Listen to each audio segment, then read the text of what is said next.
April 14th, 1944. 27,000 feet above Schweinfurt, Germany. The air is thin enough to kill you, cold enough to freeze spit before it hits metal. Staff Sergeant William Murphy, call sign Red, crouches in the tail turret of Devil's Chariot. It's a B-17G flying fortress, third ship in the low squadron, part of a 300-bomber stream, punching deep into the industrial heart of the Third Reich. His breath fogs inside his oxygen mask. The plexiglass bubble around him is scratched, frosted at the edges. It offers a fishbowl view of the world. Empty blue sky above, cotton white contrails stretching back toward England. And below, the patchwork German countryside, stitched together by rivers that look like silver thread. He's 22 years old. Red hair stuffed under a leather helmet. Hands wrapped around the twin grips of his Browning M250 caliber machine guns. The intercom crackles. Tail gunner, this is pilot. Stay sharp. Bandits reported, 6 o'clock high. Murphy keys his throat mic. Roger that, sir. His voice is steady, but his heart kicks against his ribs. This is his 19th mission. 6 more and he goes home. 6 more and he sees his girl in Omaha. Eats a steak that isn't canned. Sleeps in a bed that doesn't smell like aviation fuel and fear. The formation tightens. Out his left window, he can see the waist gunner in the B-17 alongside them. It's called Knockout Dropper. The gunner is scanning the sky. 50 feet separates the bombers. Close enough to see the rivets. Close enough that if one goes down, the explosion could take 2 more with it. Murphy checks his guns. Charging handles back. Rounds chambered. The ammunition belts feed from cans on either side of the turret. Every 5th round is a tracer, red-tipped, designed to burn bright so you can walk your fire onto target. He's been trained on the doctrine, drilled on it at Kingman Army Airfield in Arizona, repeated it until it was reflex. Quote, "Do not fire until the enemy aircraft fills your ring sight. Disciplined fire. Controlled bursts. 3 to 5 seconds maximum. Ammo conservation is survival. Tracers give away your position. Do not waste rounds on low probability shots." End quote. It made sense on the ground. Made sense when instructors with pointers stood in front of chalkboards. They showed you angles, deflection, relative velocity. Up here, 27,000 feet over a country that wants you dead, doctrine feels different. The bomber stream is heading for the ball-bearing plants at Schweinfurt. 3rd time the 8th Air Force has tried to knock them out. The first 2 times, they lost 60 bombers, 60 crews, 600 men who went to breakfast and never came back. Flak starts before the fighters do. Black puffs bloom across the sky like evil flowers. The bomber shudders. Something pings off the tail section. Shrapnel, marble-sized, moving fast enough to punch through aluminum. Murphy flinches, checks himself. No blood. No wind screaming through a hole. Flak, 11 o'clock. Jesus. They're boxed in on us! The voices on the intercom overlap, tight with adrenaline. The aircraft bucks. The pilots hold formation. You don't break formation. Breaking formation is death. Then Murphy sees them. High, maybe 2,000 feet above. Coming out of the sun. Small at first. Dark cruciform shapes. Wings catching the light. Then closer. Bf-109's Messerschmitt fighters. The backbone of the Luftwaffe. Sleek. Fast. Deadly. Not 2 or 3, 12.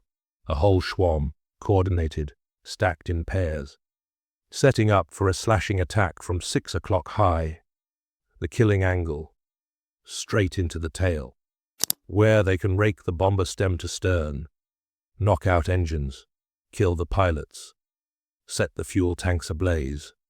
Murphy's mouth goes dry. Fighters, 6 o'clock high, 12 plus. The intercom explodes. Where's our escort? P-51s are engaged west of us. We're naked, hold formation. Gunners, call your targets. The BF-109s peel off, one pair at a time, accelerating into their attack dive. Murphy can see the yellow noses now, the black crosses on the wings. They're 5 seconds from firing range. Standard doctrine says wait. Wait until they fill the ring sight. Wait until you can't miss. But there are 12 of them, and Murphy's gut, something deeper than training, older than doctrine, tells him that if he waits, he's dead. His crew is dead. Devil's Chariot becomes a fireball and a statistic. His fingers tighten on the triggers. The first pair of BF-109s are still 1,000 yards out, way out of effective range. Murphy takes a breath and opens fire. The guns roar. Twin Brownings hammering at 800 rounds per minute. The sound like the world tearing in half. The turret fills with the smell of cordite and hot metal. Brass casings eject in a golden stream, tumbling away into the slipstream. The tracers arc out into the blue. Red streaks reaching, falling short, but filling the sky between Murphy and the diving Messerschmitts. He doesn't stop. Doctrine says 3 to 5 second bursts.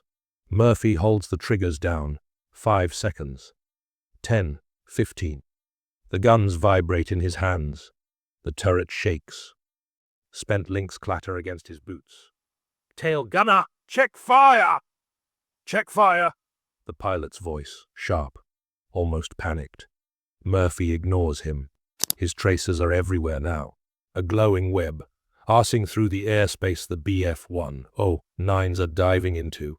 He's firing at ghosts, at empty sky, at targets still 800 yards out, range where 50 cal rounds are tumbling, losing velocity, barely effective even if they hit.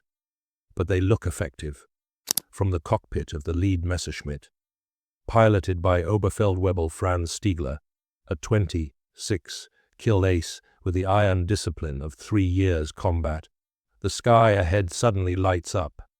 Tracers, dozens of them, streaming from the tail of the B-17. But the pattern is all wrong. Too much fire, too continuous. Stiegler's brain does the math in a fraction of a second. That's not one turret. That's coordinated fire. Multiple bombers. Pre-sighted defensive box. The Americans have gotten smarter. They're setting traps now. Achtung! Break formation! Concentrated fire! His wingman peels left. Stiegler breaks right. Hauling the stick. Pulling 4 Gs. The attack run aborted before his finger even touches the cannon trigger. Behind him, the second pair of 109s sees the break, sees the tracers still pouring out like a fire hose, and follows. Instinct. Survival. You don't fly into a wall of lead. The third pair breaks high. The fourth breaks low. Within 3 seconds, the coordinated attack, 12 aircraft, staggered approach, overlapping fire, disintegrates. Murphy doesn't know this. All he knows is his guns are still firing. His ammo counters are spinning down. And the BF-109s are scattering. They're breaking! They're breaking! The waist gunner's voice on the intercom, high with disbelief. Tail, what the hell did you... Murphy, cease fire! You're gonna burn out the barrels?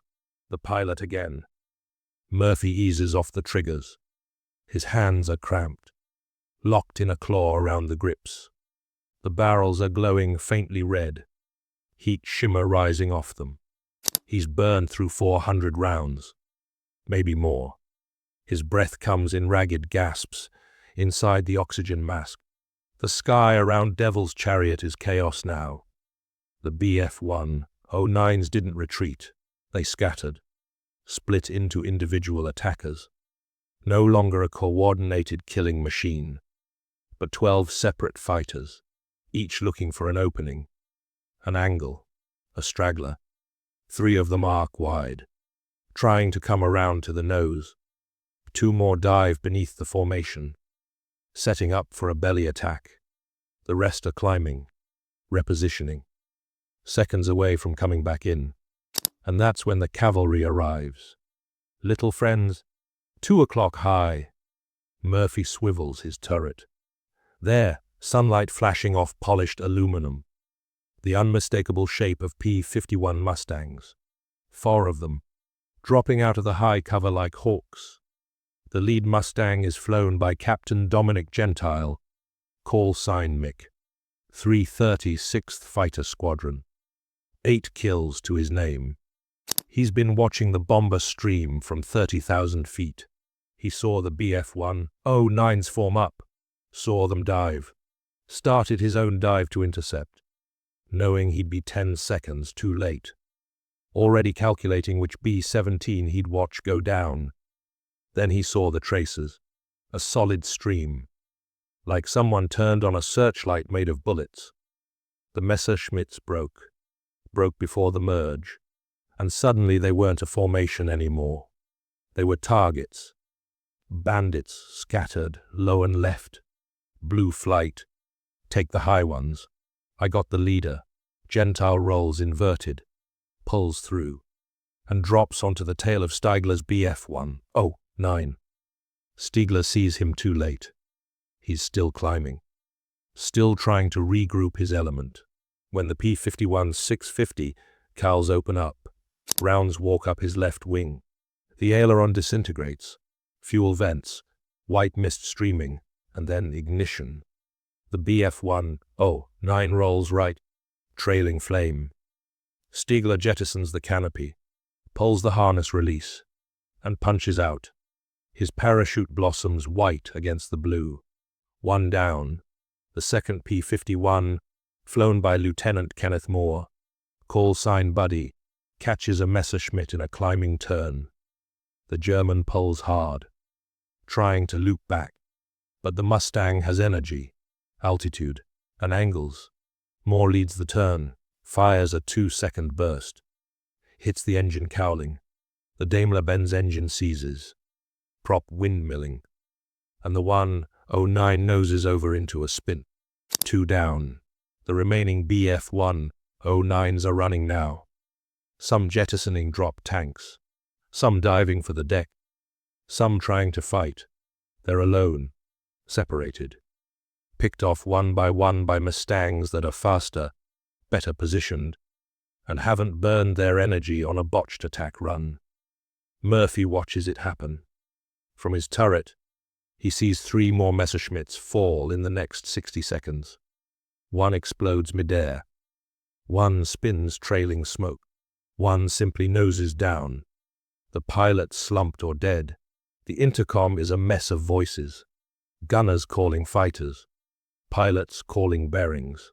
Someone praying in German. Wait, no. That's the radio. A Luftwaffe pilot on the emergency frequency. And then silence. The BF-109s are gone. The ones still flying are miles away. Black dots retreating east. The bomber formation drones on. Engines steady. Contrails streaming. Murphy slumps back against the turret seat. His hands are shaking now. Adrenaline dump hitting him all at once. Tail gunner, this is pilot. You still with us? Murphy keys the mic. Yeah, I'm here. Good, because when we land, you and I are gonna have a long talk about disobeying direct orders. Murphy closes his eyes. Yes, sir. But he's alive. They're all alive. And somewhere below, 12 German fighters are gone. The formation holds. Devil's Chariot stays locked in position, wingtip to wingtip with the rest of the squadron. Engines droning at 2300 RPM, bleeding fuel, burning oxygen, pushing deeper into Germany. The target is still ahead, Schweinfurt, the ball-bearing plants. The mission isn't over. Murphy stays in his turret, scanning the sky. His barrels have cooled from red to grey. He's reloaded from the reserve cans. Another 500 rounds per gun. Everything he has left. His fingers ache. There's a blister forming on his right thumb where the grip rubbed through his glove. The intercom is quieter now. Clipped status reports. Oxygen checks. The bombardier, Lieutenant Eugene Harth, calling out landmarks. Cross-checking the navigation. IP in 12 minutes. Initial point. Where they turn onto the bomb run. Where they fly straight and level. No evasion. No matter what the flak does. The bombardier takes control. The pilots become passengers. You hold course. Hold altitude. And pray. Murphy has seen bombers corkscrew down on the bomb run. Wings blown off by 8mm shells. Cockpits shattered. He's seen them collide. Two B-17s drifting into each other because one pilot flinched and the other didn't. Flak ahead. Heavy. The top turret gunner's voice. Sergeant Bill Kowalski. Brooklyn accent. Lucky dice hanging from his gun sight. Murphy can see it now. The black cloud over Schweinfurt. A towering wall of explosions. Thousands of feet high. Miles wide. The Germans have ringed the factories with flak batteries. Hundreds of guns. Radar aimed.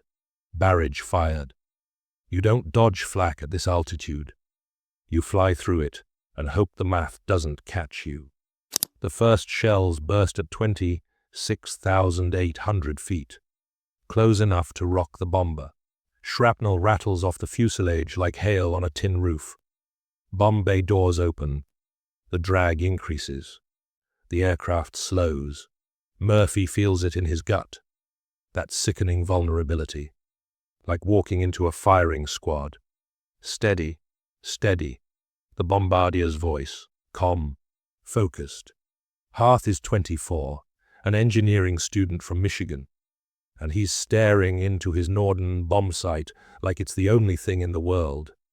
Another burst. Closer. The bomber to their right, Memphis Mauler, takes a direct hit. The nose section disintegrates. The aircraft drops out of formation, wing dipping. And then it's gone, falling. Tumbling. Pieces coming off. Murphy counts 3 parachutes. There were 10 men on that plane. Bombs away. The B-17 lurches upward. 4,000 pounds lighter. Murphy feels the floor drop beneath his boots. The bomb bay doors grind shut. Let's get the hell out of here. The pilot, Captain James Riker, 31 years old, too old for this. A father of 2, banks the aircraft 5 degrees, following the lead ship into the rally turn. The formation wheels, heading west, back toward England, back toward the coast, back toward survival. The flak follows them for another 4 minutes. Then it stops. The black clouds fall behind. Murphy exhales. Fighters, 10 o'clock level. His heart seizes. But the waist gunner corrects himself. Belay that. Friendlies, P-47s, Thunderbolts, the relief escort, fresh from England. Here to cover the withdrawal. Murphy sees them. Big, heavy fighters, sliding into position above the bomber stream. The worst is over. Pause. Bassingbourn Airfield, England. 1740 hours. The runway appears through the clouds like a gift. Green fields. Grey concrete. Home. Devil's Chariot is the 4th to land. The hydraulics are shot. Flak damage. And Riker has to crank the landing gear down by hand. The brakes are spongy. They roll long. Nearly to the end of the runway. But they're down. Murphy climbs out of the turret. Legs stiff. Back screaming. He drops through the waist hatch. And his boots hit English soil. Solid ground. He wants to kiss it. The crew assembles under the wing. 10 men. All 10. No blood. No holes in anyone that wasn't there this morning. Riker lights a cigarette. Hands shaking slightly. Red. Murphy turns. I meant what I said. We need to talk about what you did up there. I know, sir. You burned through half your ammo before they were even in range. Yes, sir. You ignored my direct order to cease fire. Yes, sir. Riker takes a long drag, exhales smoke into the cold air. You also saved our asses. He shakes his head. I don't know what the hell that was, but those 109s broke like I've never seen. Scattered like somebody kicked a hornet's nest. Kowalski, the top turret gunner, claps Murphy on the shoulder. I thought you lost your damn mind, Red. Thought the altitude got to you. Maybe it did, Murphy mutters. A jeep rolls up. A captain climbs out. Intelligence section. Armband and clipboard. Captain Edward Finch, 38. Former lawyer. Now tasked with debriefing crews and writing loss reports. Gentlemen, congratulations on making it back. We need your after-action reports. His eyes land on Murphy. Especially you, Sergeant. Your aircraft is flagged. Murphy frowns. Flagged? Your gun camera footage. The analysts saw something unusual. Conal wants to review it personally. Riker flicks his cigarette away. What kind of unusual? The kind where a tail gunner fires 600 rounds in 4 minutes and 12 enemy fighters go down. Finch looks at Murphy with something between curiosity and suspicion. Did you score kills, Sergeant? No, sir. I don't think I hit anything. Then how? The P-51s got them. I just shot. Finch makes a note. Right. Well, Colonel Bradford wants you in the briefing room at 1900 hours. Full debrief. He climbs back into the jeep. Don't be late. The jeep drives off. Murphy stands there, suddenly cold despite his flight jacket. Kowalski grins. You're either getting a medal or a court-martial, Red. Maybe both. Hearth adds. Riker crushes his cigarette under his boot. Get some cho. Rest if you can. And Murphy, sir, whatever they ask you in that room, tell them the truth. Don't embellish. Don't apologize. You did what you thought was right. Stand by it. Murphy nods. But as he walks toward the mess hall, his stomach twisting, he wonders, what the hell did I do? Briefing room, Station 121, Bassingbourn, 1900 hours. The room smells like coffee, cigarette smoke, and mildew. A dozen folding chairs face a pull-down screen at the front. A 16mm film projector sits on a table in the back. Reels loaded. Lens aimed. Murphy sits in the front row, alone. Behind him, Colonel Thomas Bradford, 91st Bomb Group Commander, 42 years old, West Point. A man who flew bombers over France in the last war. Beside him, Captain Finch from Intelligence. Major Arthur Dennison from 8th Air Force Tactical Analysis. And 2 men Murphy doesn't recognize. Civilian clothes. Badges clipped to their belts. Army Air Force Technical Intelligence. The kind of people who show up when something doesn't fit the manual. Bradford lights a pipe. Sergeant Murphy.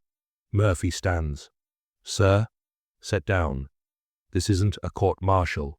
Bradford puffs the pipe to life. Yet, Murphy sits. Finch opens a folder. Sergeant, you expended approximately 620 rounds during today's engagement.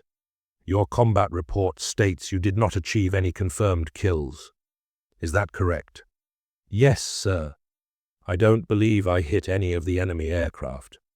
And yet, 12 Bf-109s were destroyed within 4 minutes of your firing, all credited to the P-51 escort. Yes, sir. Major Dennison leans forward. Walk us through your thinking, Sergeant. Why did you open fire at? He checks his notes. Over 1,000 yards. That's triple the effective range for a .50 caliber in a turret mount. Murphy's mouth is dry. He wishes he had water. I don't know, sir. They were coming in fast.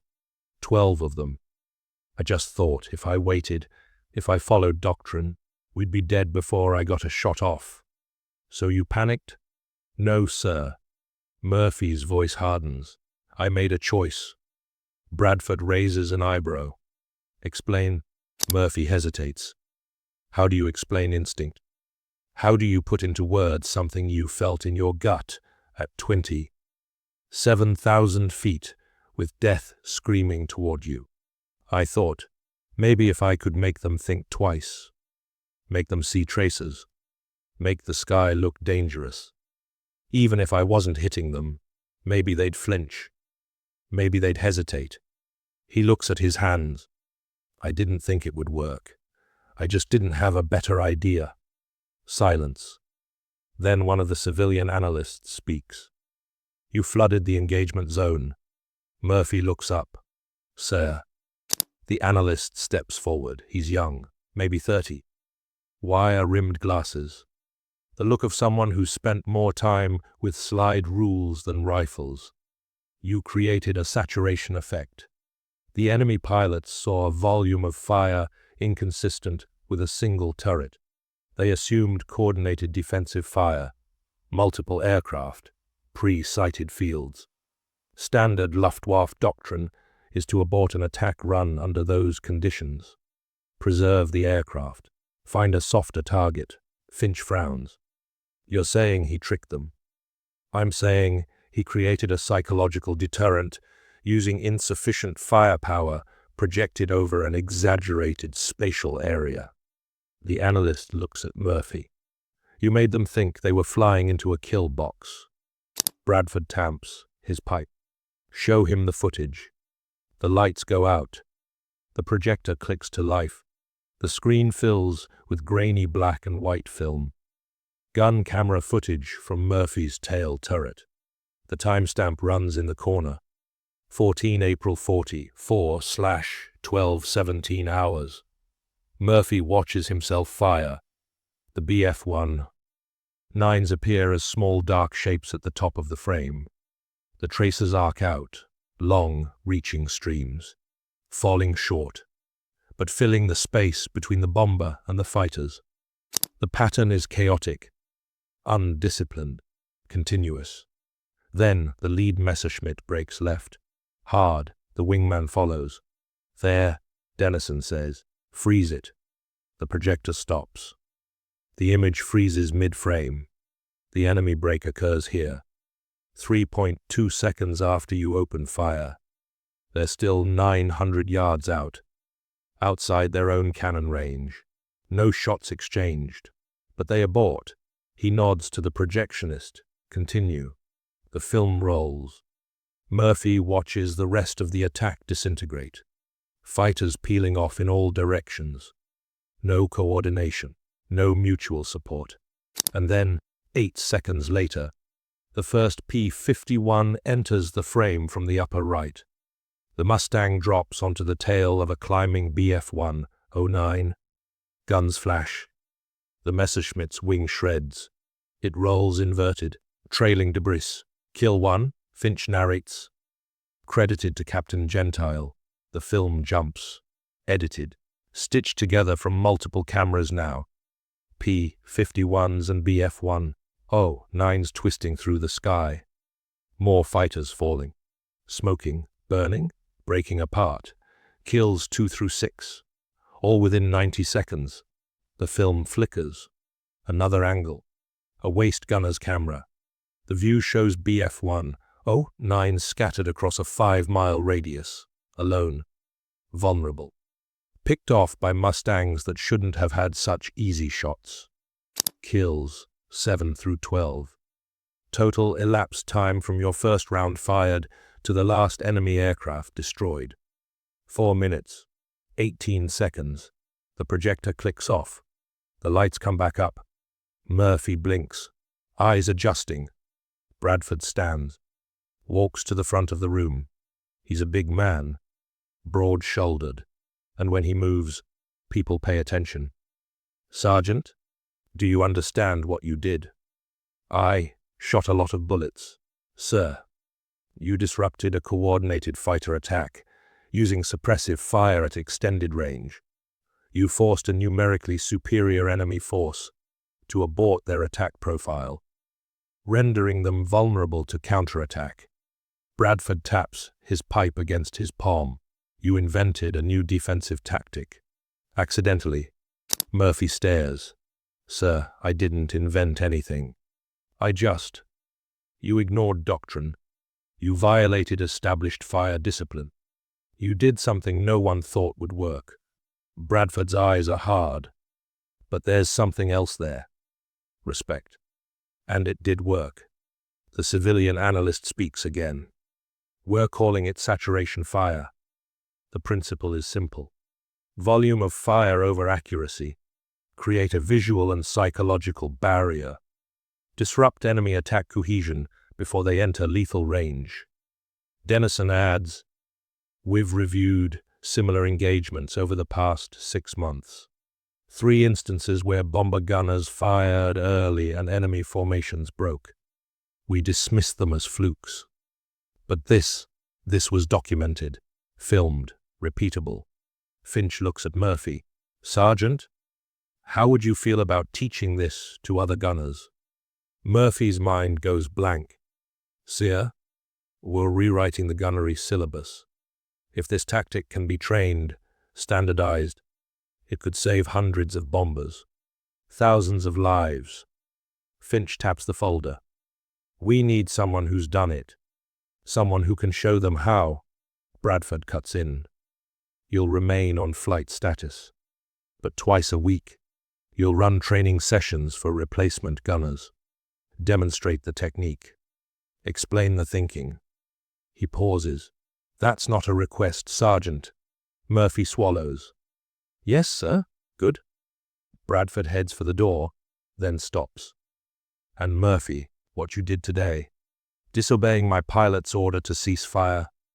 Sigh. Don't do it again, unless it saves your crew.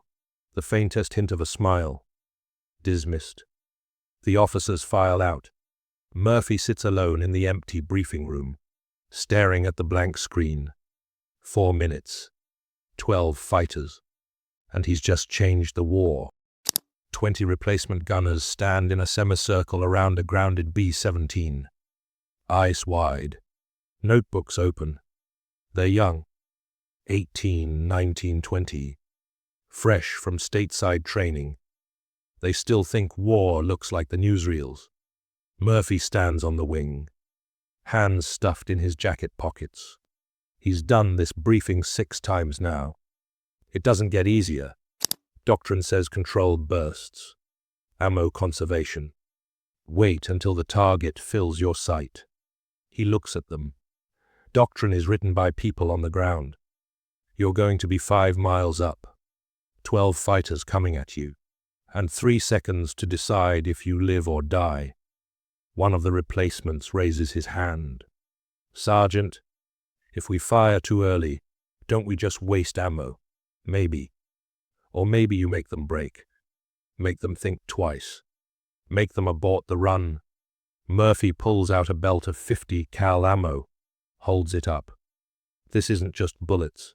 It's information. When a German pilot sees tracers, his brain does math.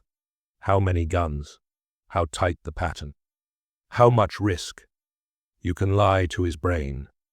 Make him think you're more dangerous than you are. Another hand.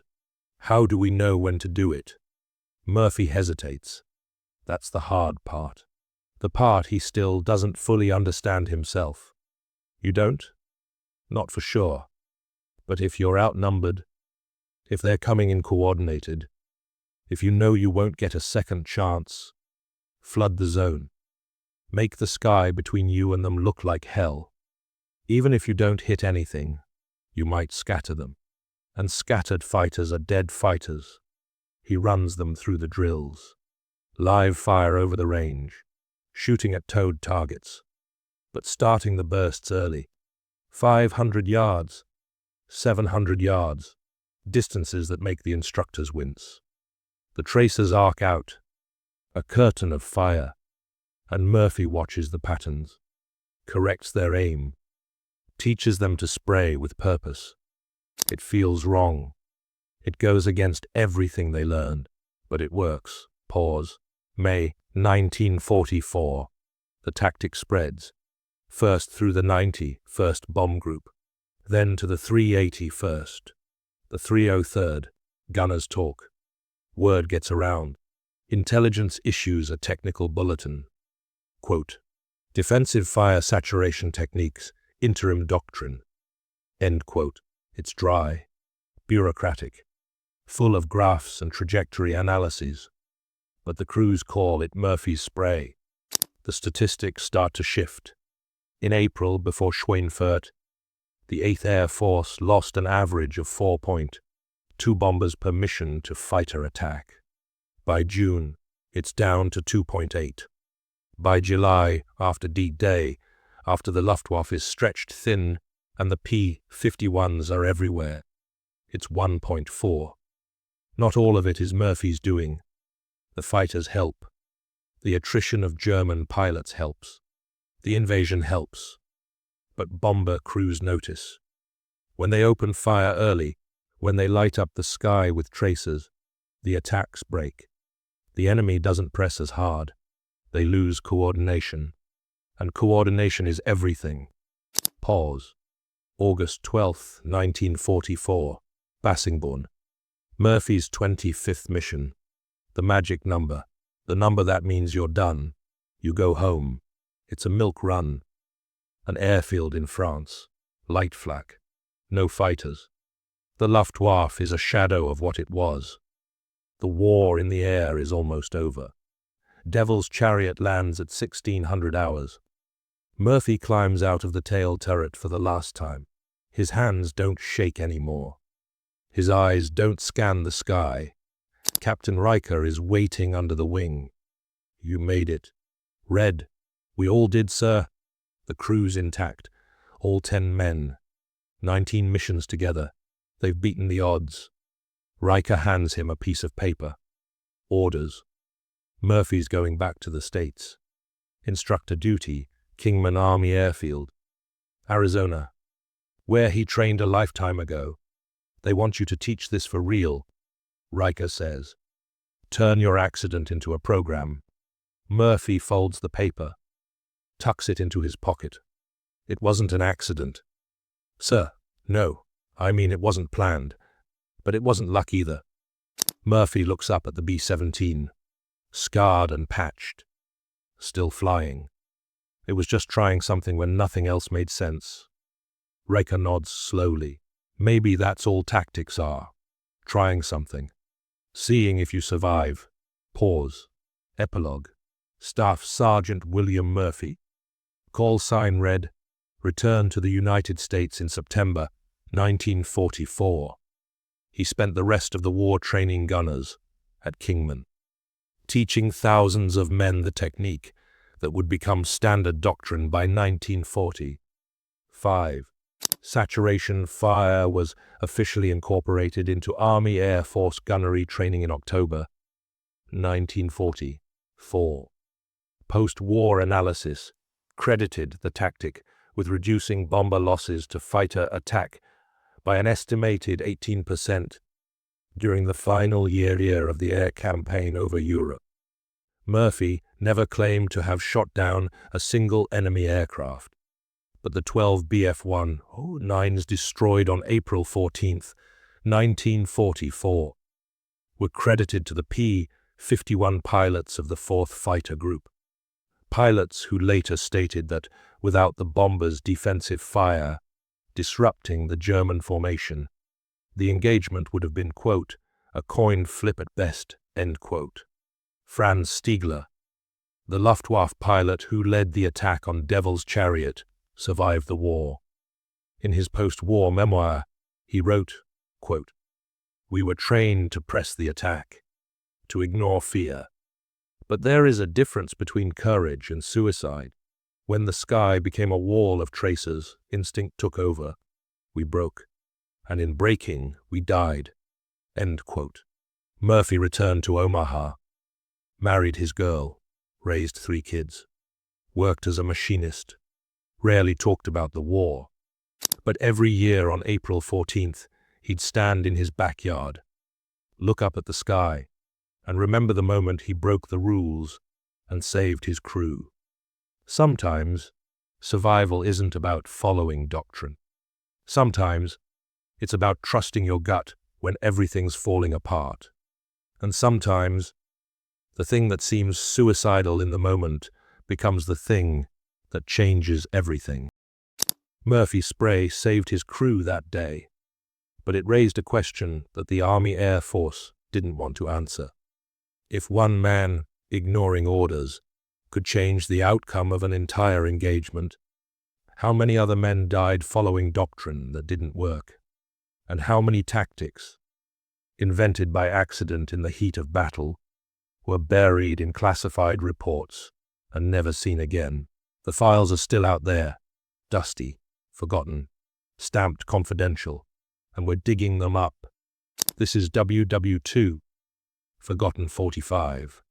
If you want the stories they tried to erase, the missions they classified, and the heroes they forgot, subscribe now, because next week we're telling you about the bomber crew that survived 6 hours behind enemy lines using a tactic so insane it was banned after the war. Comment below. What forgotten WW2 story do you want us to cover next? See you in the skies.